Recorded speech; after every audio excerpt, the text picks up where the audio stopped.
Kumusta na po ang buhay nyo ngayon? Sawa ka na ba sa hirap? Yung tipong feeling mo hindi ka na nakakaalis sa sitwasyon mo ngayon? O di kaya ay kumikita ka naman pero hindi pa rin sapat. Kaya hindi ka pa rin nakakaahon sa kahirapan. Sa video na ito, ibabahagi ko sa inyo ang mga posibleng dahilan kung bakit hanggang sa ngayon nagtitiis pa rin tayo sa kahirapan. At malalaman din natin sa video na ito kung ano ba ang dapat gawin. At bago po yan, siyempre hindi po ako makakalimot na magpapasalamat palagi sa inyo. At sinisigurado ko na marami kayong matutunan ngayon. Kaya let's go! Number 1, mas malaki ang gastos kaysa kinikita mo. Sabi nga ng mga matagumpay na tao, live below your means. Kaya mas lalo kang nahihirapan. Kung tutuusin, napakadali lang kwentahin ito. Kung malaki ang ginagastos mo kada buwan kaysa kinikita mo ay talagang hindi ka talaga makakaalis sa hirap. Paano ka makakaipon? Paano ka naman makakapagpalaki ng pera? At siyempre, paano ka naman magkakaroon ng extra na pera bawat katapusan ng buwan? Sa buhay, kung tutusin, hindi naman talaga kailangan na sobrang magarbo para ma-impress lang ang ibang tao o yung mga kaibigan mo. Kasi ang katotohanan, wala naman silang pakialam talaga sa'yo. At minsan pa nga, hindi ka nga nila tinutulungan lalo kung may problema ka personal o sa buhay pinansyal.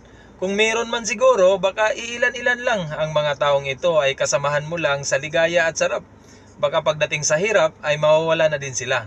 Kaya mas maganda na unahin mo muna ang sarili mo, pero hindi yung sa luho o sa gastos. Ibig ko sabihin, unahin mo muna ang sarili mo na masecure mo muna pagdating sa pinansyal bago ka magmayabang sa iba. Number 2, wala kang tamang plano pagdating sa pera mo. Posibleng isa ito sa dahilan kung bakit hanggang ngayon ay mahirap ka pa rin. Kung wala kang maayos na plano pagdating sa pera mo, mukhang may problema ka nga. Baka isa ka sa mga taong walang pakialam pagdating sa pera o wala kang goal nito. Gastos doon, gastos dito, bili nito, bili doon. Kumbaga ikaw yung taong palaging nagbabakasakali na may matira pa sa sahod. O may matira naman, hindi mo rin alam kung saan mo gagamitin hanggang malustay na lang ang lahat. Nagagamit mo pa pang susugal, pangiinom, o sa iba pang mga bisyo. Ang nangyari, nagiging kaugalian mo na ito. Gastos ng gastos. Pero kung gusto mo talagang umalis sa mahirap na buhay, subukan mo ang pamamaraan na ito. Ang 50-30-20 rule. Ang ibig sabihin ko nito, 50% ng income mo ay dapat ilaan mo sa mga pangangailangan nyo sa bahay. Halimbawa, mga pagkain, mga grocery, o sa madaling sabi, mga esensyal. Tapos, ang 20% sa income mo, sikapin mong maitabi mo ito na tinatawag na savings. At yung 30% naman, para naman ito sa mga extra panggastusin. O sabihin na natin na emergency fund. Pero kung kaya mo namang mas malaki ang magiging savings, much better. Tapos mag-isip ka ng paraan para mas mapalago mo pa ang iyong savings. Tapos, dapat mo matutunan sa pag-savings ay dapat nauna ito palagi bago ka gumastos para masigurado na may savings ka talaga, hindi mo na magagalaw pa. Huwag mo yung pamamaraan na gastos mo na bago savings, okay? Number 3, pagkakabaon sa utang. Oo talaga naman sa buhay, may mga pagkakataon talaga na no choice ka talaga. Kailangan mo talagang mangutang o yung tinatawag nila na kapit sa utang. May mga utang sa kaibigan, bangko at kung saan pa man. Nasabi ko na ito noon na hindi naman masama ang mangutang pero nakadepende kasi ito kung saan mo ginagamit ang pera ang pera na inutang mo. Naging masama lang ang utang kung nangungutang ka lang para ipangbili ng mga hindi naman kailangan o di kaya ay pinangbili mo lang ng mga luho. Tandaan, ang utang na pera kung hindi maayos ang pinagagamitan nito habang tumatagal, ang utang mas lalo kang maghihirap dito. Huwag mo kalimutan na tutubo ang pera na inuutang mo, lalo na sa bangko. Pakiramdam mo lang na okay lang dahil hindi ka gumagastos ngayon. Pero habang tumatagal yan, tulad ng sabi ko, may tubo na yan o interest.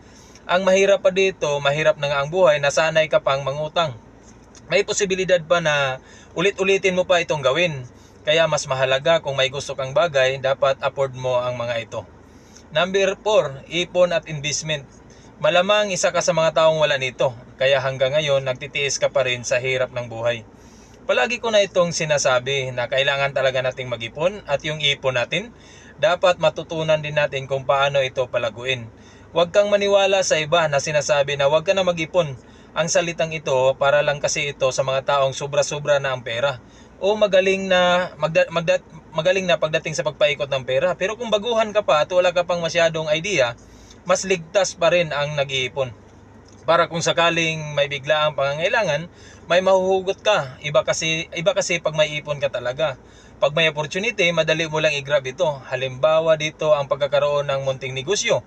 At kung ano pang paraan na pwedeng makapagpalago pa ng pera. O di kaya mag-invest ka sa iyong sarili para tumaas pa lalo ang value mo. Pwede kang mag-attend ng seminar o mag-training ka ng high profitable skill.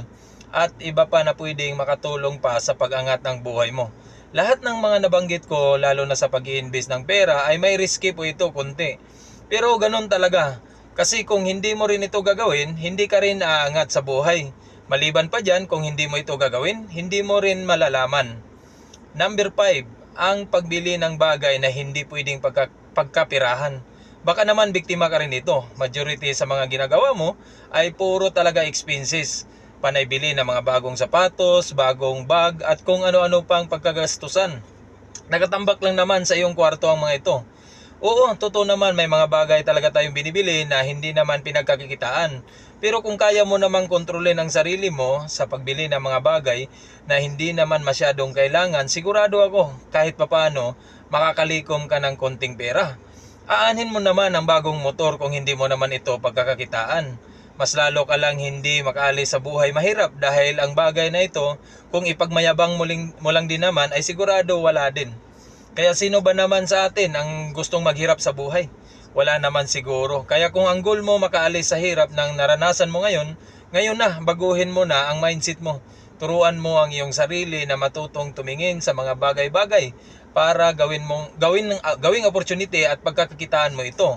Number 6, baka kulang ka lang sa diskarte. Baka isa ka sa mga taong masipag naman o tinatawag na may pinagkakakitaan. Kaya lang, kapos pa rin.